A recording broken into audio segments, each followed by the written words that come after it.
When I first walked into St. Helena Hospital as the new night shift nurse, I had no idea my life was about to change. The place smelled like antiseptic and exhaustion, and the halls echoed with hurried footsteps and quiet sighs. I was there to work, to rebuild myself after a messy breakup and years of feeling invisible. Love was the last thing I expected to find, especially not with her. Dr. Amelia Torres. Everyone at the hospital knew her name. She was the brilliant, composed surgeon who barely smiled and always demanded perfection. Her reputation preceded her cold, distant, all business. But the first time I met her, she wasn't cold. She was fire. It was 2 a.m. A patient came in after a car crash, bleeding heavily. I was panicking inside, but Amelia's voice cut through the chaos, calm, precise. Nurse Rivera, hold pressure here. Don't let go.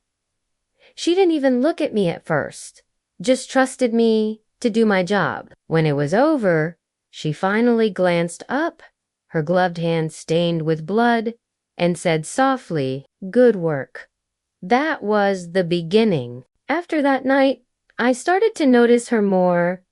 The way her eyes softened when she spoke to patients, how she stayed long after her shift ended, typing reports with tired determination.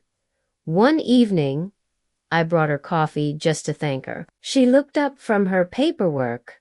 Surprised? "You didn't have to do that," she said, taking the cup.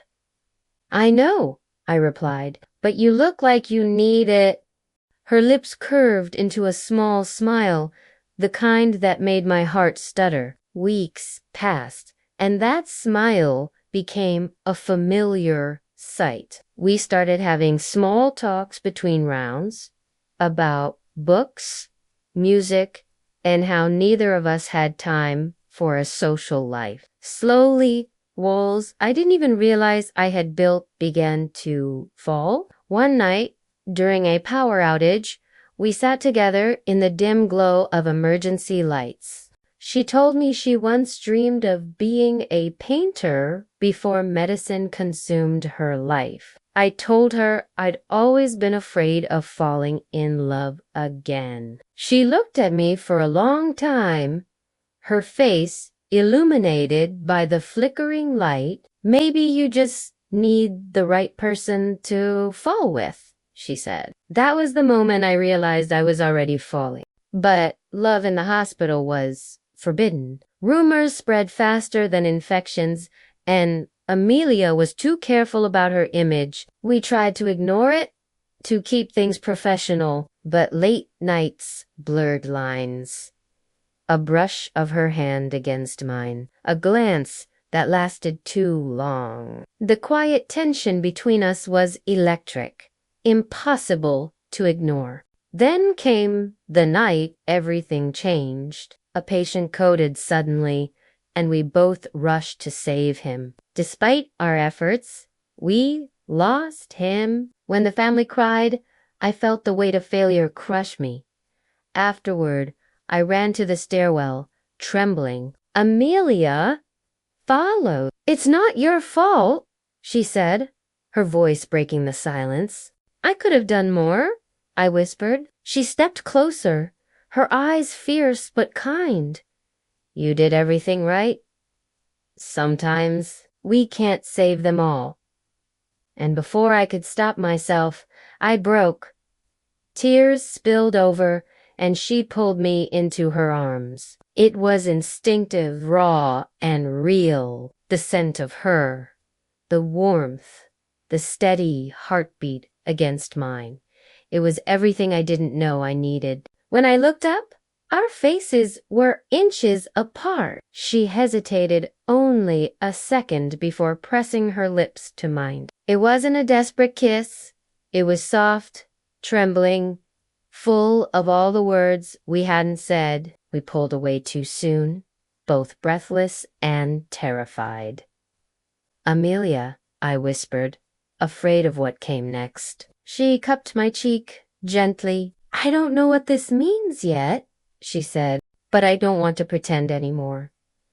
From then on, we learned to balance love and secrecy. We met for coffee before dawn, shared fleeting touches in empty corridors, and whispered dreams between shifts. It wasn't perfect. There were days filled with doubt and fear of being found out, but there was also laughter, warmth, and the quiet knowledge that we'd found something real amid the chaos.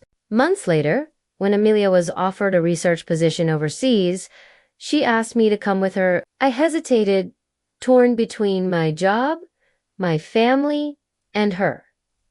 Why me?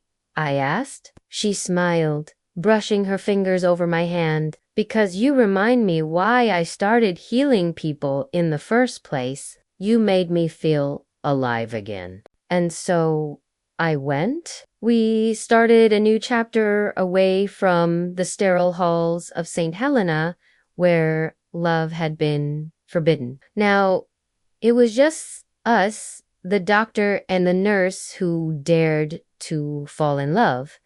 Because sometimes love doesn't come with permission. It just happens quietly, fiercely, and exactly when you stop believing in it.